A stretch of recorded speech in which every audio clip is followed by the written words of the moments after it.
자, 오늘은 요한계시록의 말씀을 잠깐 멈추고 전세계 온누리교회가 가정에 대한 자유본문으로 말씀을 나누는 날입니다.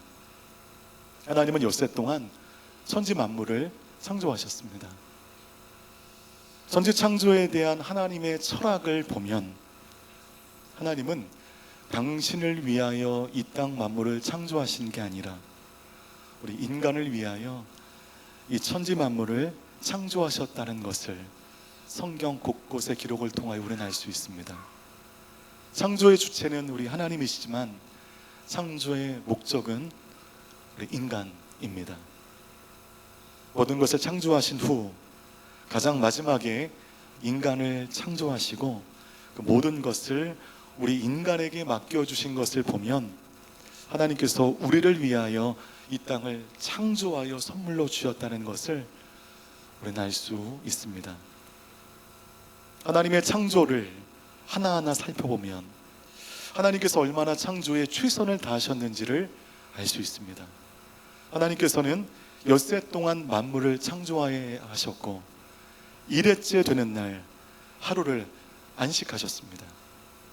물론 하나님은 전능하신 존재여서 우리처럼 피곤을 느끼지 못하시는 분이시지만 그럼에도 안식하신 하나님을 보면서 와, 하나님이 최선을 다해 창조하셨구나 라는 것을 알 수 있습니다.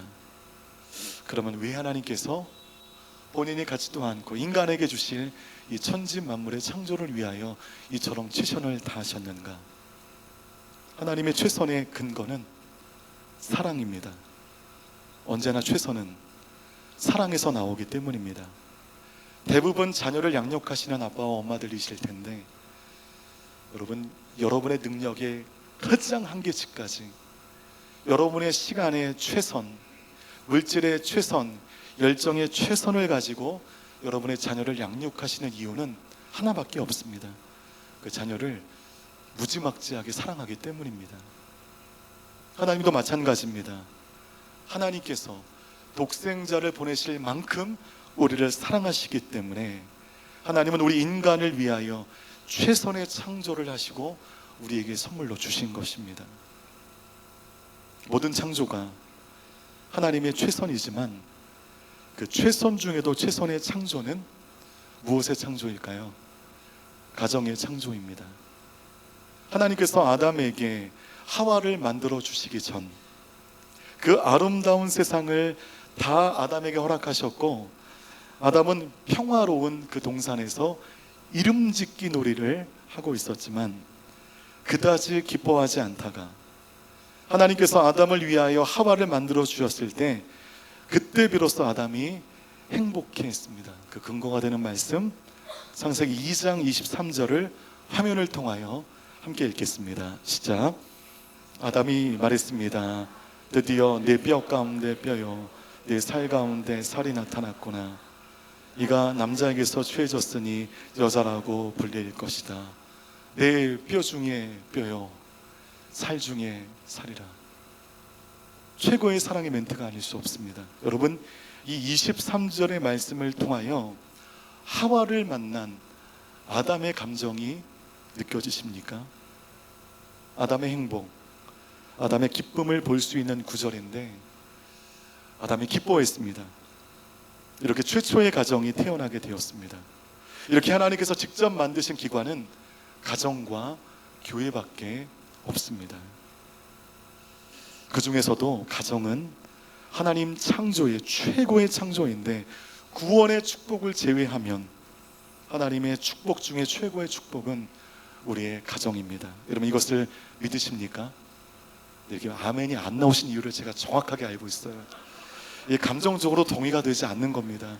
머리로는 알겠는데 가정이 축복으로 여겨지지 않고 심지어 고통과 저주로 여겨지는 분들이 우리 가운데 없지 않기 때문입니다. 본시 여러분, 축복과 저주는 종이 한 장 차이에 불과하기 때문입니다. 그러므로 얼마든지 축복의 가정이 고통과 저주의 가정이 될 수 있습니다. 여기서 우리가 알아야 할 것은 우리의 가정이 현재 만일 축복의 가정이 되지 못하고 고통과 저주의 가정이 되어 있다면 그것은 우리 하나님 탓이 아니라는 것입니다. 하나님은 우리에게 고통의 가정을 주신 적이 없으십니다. 축복의 가정을 주셨습니다. 여러분들 배우자를 만나고 연애하시고 또 결혼식을 올리시고 허니문 가셨을 때, 신혼의 시간을 보내셨을 때 벌써 이제 미소가 쫙 피어오르시는데요, 얼마나 행복하셨습니까? 세상을 다 가신 것 같은 옹색한 살림살이도 크게 문제가 되지 않았습니다. 너무 기쁘고 너무 행복했습니다. 그럼에도 불구하고 그 가정이 현재 축복의 가정이 아닌 고통의 가정이 되어 있다면 그것은 하나님 탓이 아니라 전적인 누구의 탓입니까? 내 탓입니다. 이것은 우리가 하나님의 축복을 잘 관리하지 못했기 때문입니다.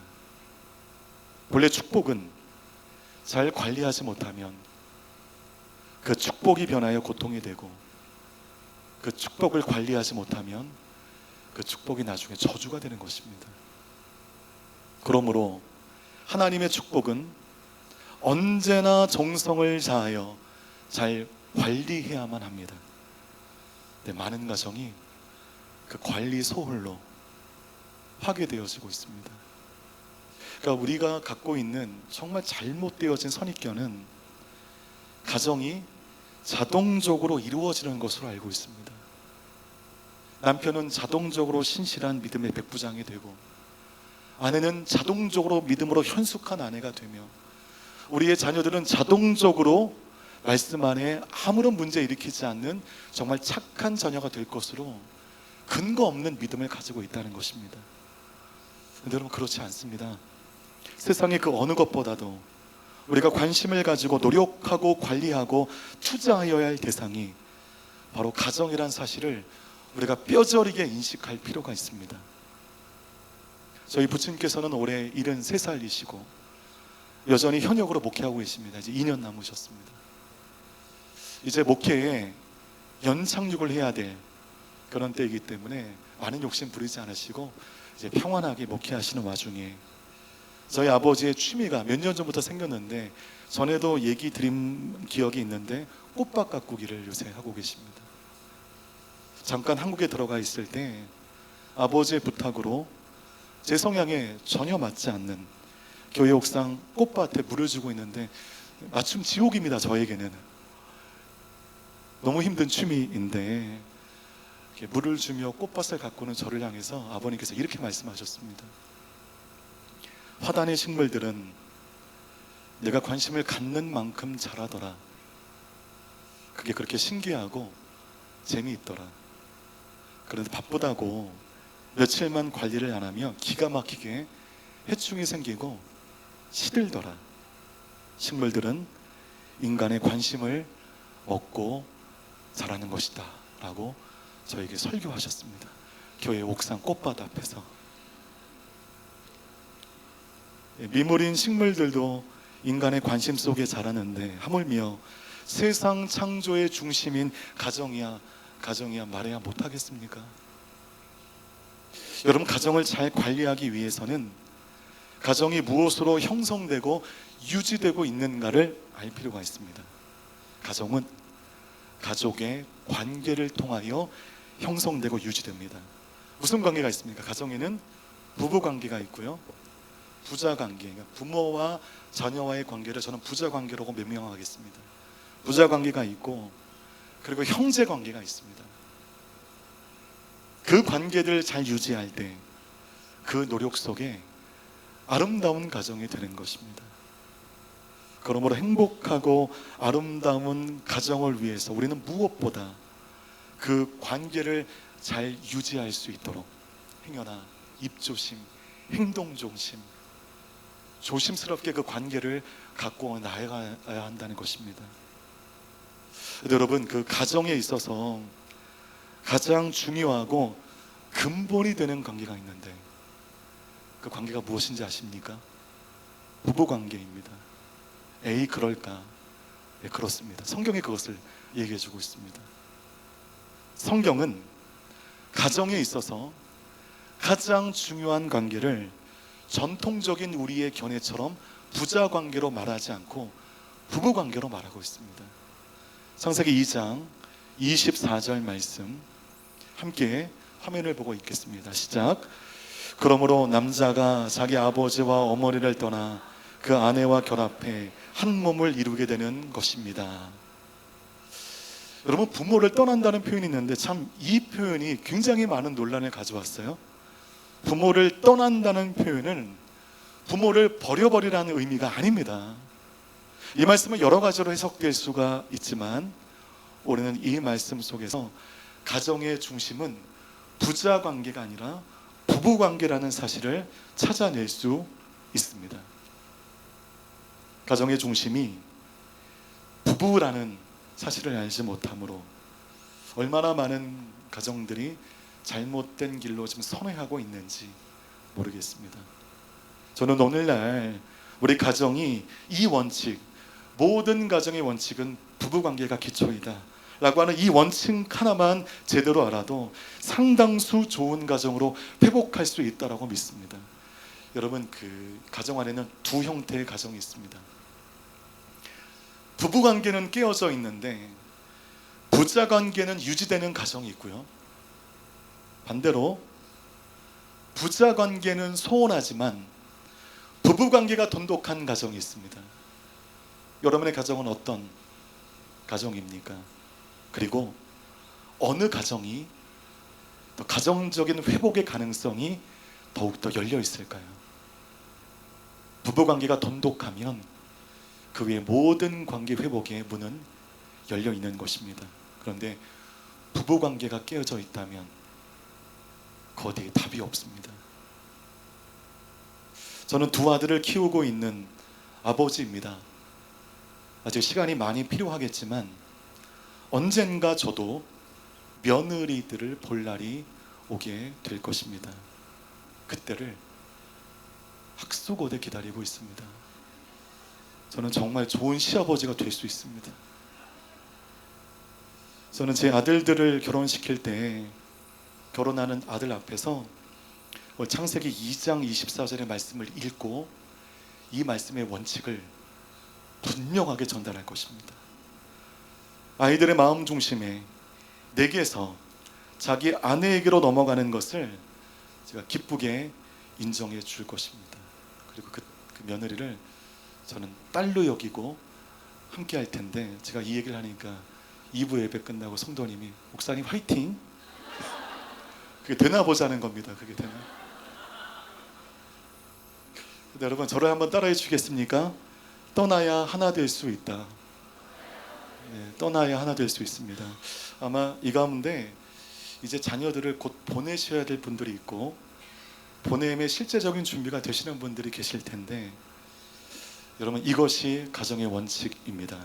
떠나야 하나 될 수 있습니다. 그것을 저희 부모님께서 보여주셨고 지금 선교제에 계신 저희 장모님께서 보여주셨습니다. 믿음으로 저희를 떠나 보내주셨어요. 그 후 저희는 부모님께 귀속되지 않고 완전한 독립을 이뤄 부부 중심의 삶을 살고 있는데, 오히려 저희는 그 이후에 부모님과 돈독한 영적 유대 관계를 유지하고 있습니다. 아이들이 장성하여 결혼할 때 그 마음의 중심에 이제 내가 있지 아니하고 배우자가 있는 것을 질시해서는 안 됩니다. 그것은 이상한 것도 아니고 잘못된 것도 아니며 섭섭한 일도 아닙니다. 그것이 하나님의 원칙인 것입니다. 그것을 우리 부모들이 인정해주고 마음으로 떠나보내는 것, 이것이 여러분 축복으로 우리에게 돌아오게 된다는 것이죠.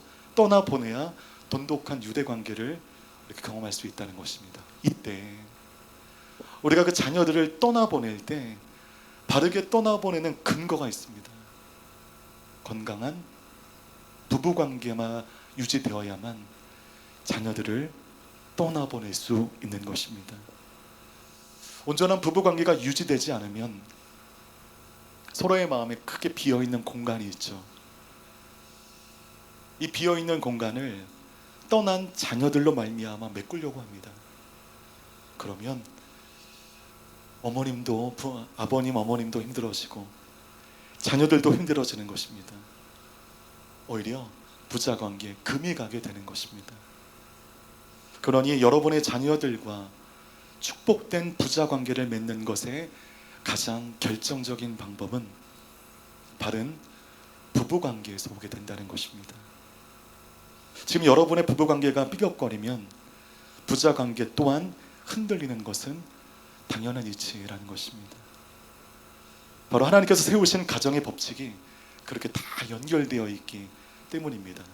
그래서 가정의 심리상담을 오래 하신 분의 글을 보면 어떤 아이가 그 삶의 이상 반응을 보일 때 그 이상 반응은 대개 부부관계 단절에서 오는 예가 대부분이라고 말합니다. 부부 사이의 갈등이 지속되면 자녀는 은연중에 불안감과 스트레스를 느끼게 되고 이는 정서적 불안감으로 이어지게 된다는 것은 마치 공식과도 같습니다. 이 자녀들은 부모님의 갈등을 보면서 사랑의 왜곡된 형식을 학습하거나 관계에서의 불신을 키우게 된다는 것입니다. 이런 우를 범하지 아니하고 여러분 모두가 하나님의 생명력의 가정이 되시는 놀라운 축복이 있게 되기를 축복합니다. 우리 성경을 펴시고 시편 128편 1절과 2절의 말씀을 우리 함께 합독하겠습니다. 시작. 여호와를 경외하는 사람은 누구나 그분의 길로 행하는 사람은 누구나 복이 있도다. 내가 내 손으로 수고한 것을 먹을 것이요 내가 행복해지고 잘되리라. 아멘. 우리는 1절 2절 말씀 가장 끝부분에 있는 말씀만 좋아해요. 누구나 복이 있도다. 네가 행복해지고 잘되리라. 아멘. 그렇게 될 줄 믿습니다. 주님 복 주십시오. 행복하게 해주십시오. 라고 아멘은 잘하시는데 그 앞에 되는 중요한 근거는 누구도 집중하지 않습니다. 누구나 복을 받기 위해서는 내가 행복해지고 잘되기 위한 전제가 무엇입니까? 1절 여호와를 무엇하는 사람? 경외하는 사람입니다. 모든 사람의 삶이 복이 되는 것이 아니고 모든 사람들이 행복해지고 잘되는 것이 아닙니다. 여호와를 경외하는 사람에게 주시는 축복의 열매가 바로 이것인 줄 믿습니다. 오늘날 많은 가정이 경제적인 문제와 인간적 관계의 갈등 속에 어려움을 겪는데 그러나 하나님을 경외하는 가정은 그 어려움 속에서도 소망을 발견하게 되고 하나님의 인도하심에 축복을 드리는 가정으로 변모될 것을 오늘 이 말씀 가운데 우리 주님이 약속하고 계신 것입니다. 연이어서 3절과 4절 말씀 함께 읽겠습니다. 시작. 내 아내는 내 집안 곳곳에서 열매 맺는 포도나무 같겠고 내 자식들은 올리브 나무들처럼 내 식탁 주위에 둘러 앉으리라. 여호와를 경외하는 사람은 이런 복을 바르리라. 이 말씀도 마찬가지입니다. 아내는 열매 맺는 포도나무 같겠고 뭐 의미는 정확하게 모르겠지만 좋은 말 같으니 주님 이렇게 해주십시오. 우리 자녀들 올리브 나무처럼 둘러 앉아 살게 해주십시오. 기도하지만 그 근거에는 집중하지 않습니다. 4절 말씀 여호와를 경외하는 사람은 이런 복을 받을 것이다. 주님 분명히 말씀하셨기 때문에 가정적인 놀라운 회복을 꿈꾸시는 분들 4절의 말씀 붙들고 여러분 여호와를 경외하기를 시작하는 믿음의 성도님들 다 되시기를 바라겠습니다. 저는 호치민 온누리교회 모든 가정이 3절의 복을 누리는 축복의 가정이 되기를 진심으로 원합니다. 3절은 사랑과 화목이 넘치는 가정에 대한 성경적 표현입니다. 포도나무는 풍성한 열매를 맺는 생명력을 상징하고 올리브나무는 평화와 기름 부음을 상징합니다. 즉 하나님을 경외하는 가정에는 남편과 아내의 사랑이 풍성하고 그 안에서 자녀들을 평화롭게 자라가게 됩니다. 물론 그 어간어간에 사춘기든 뭐든 사고 칠 때도 있지만 결과적으로 우리의 자녀들이 하나님의 보호하심 가운데 평화롭게 자라가는 것, 사랑과 화목이 넘치는 가정이야말로 진정한 행복이 머무는 곳입니다. 여러분 3절 말씀 보니까 그 말씀의 출발이 내 아내는 이라고 되어 있습니다. 아내를 먼저 이야기하고 있는 것은 부부관계를 먼저 언급하고 있는 것입니다. 성경은 순서 자체가 중요한 의미가 있습니다. 아내, 즉 부부관계에 대해서 말하고 그 다음에 자녀에 대해서 언급하고 있습니다. 이 말씀의 의미는 부부관계가 우리 가정의 기초가 되어야 함을 말씀해주고 있습니다. 어제 저녁에 제 친구한테 페이스톡 연락이 왔습니다. 그 친구와는 페이스톡으로 하루에 좀 거짓말하지 않고 한 4번, 5번 정도 페이스톡하는 제 친구입니다. 이천에서 목회하는 친구인데 화가 많이 나서 페이스톡했습니다. 어떻게 이럴 수가 있냐고, 진정하고 한번 얘기를 해보라고. 근데 그 가정에 이제 외동딸이 있고 그 반려견을 키우고 있는데 퇴근해서 반려견에게 먹이를 주다가 그 먹이가 반려견 목에 걸려가지고 반려견이 숨이 꼴딱꼴딱 넘어가는 와중에 이 아내와 딸이 뭔가를 한 것 같아요. 뭐 심폐소생술을 했는지 뭘 했는지 해서 겨우겨우 먹이가 나와서 살게 되었습니다. 그 순간 아내와 딸이 남편과 아빠인 제 친구에게 손가락질을 하면서 당신 때문에, 아빠 때문에 강아지가 죽을 뻔했다, 살기등등하게 공격하더라는 거예요. 그때 저는 좀 공감이 되는 거예요. 친구가 마음이 굉장히 상했던 이유는 과연 이 집안에 나는 누구인가, 나의 순위는 몇 번인가. 이 말로 얘기하면 그 친구는 강아지보다 밑에 있는 나는 누구인가, 그 생각이 너무 화가 나고 너무 서운해서 저한테 전화를 걸어서 페이스톡으로 한풀을 하는데 제가 설교 준비 때문에 바로 끊어버렸습니다. 바쁘다고. 서열 정리를 우선 합시다. 남편이 1번이고요, 아내가 1번입니다. 자녀가 2번입니다. 그 다음이 강아지입니다. 서열 정리를 해야 됩니다. 가정의 달에 맞아 행복한 가정이 되기 위해서 서열 정리 제가 다 해드릴게요. 서열 정리를. 1번 누구라고요? 남편과 아내입니다. 그 다음 2번이 자녀입니다. 말씀 마치겠습니다. 화목한 가정을 이루기 위해서는 서열 정리 잘해야 되고요, 작심하고 가꾸셔야 됩니다. 미물인 식물도 가꿔야 커갑니다. 가정은 말할 것도 없습니다. 어떤 방식으로 가꿔야 될까요?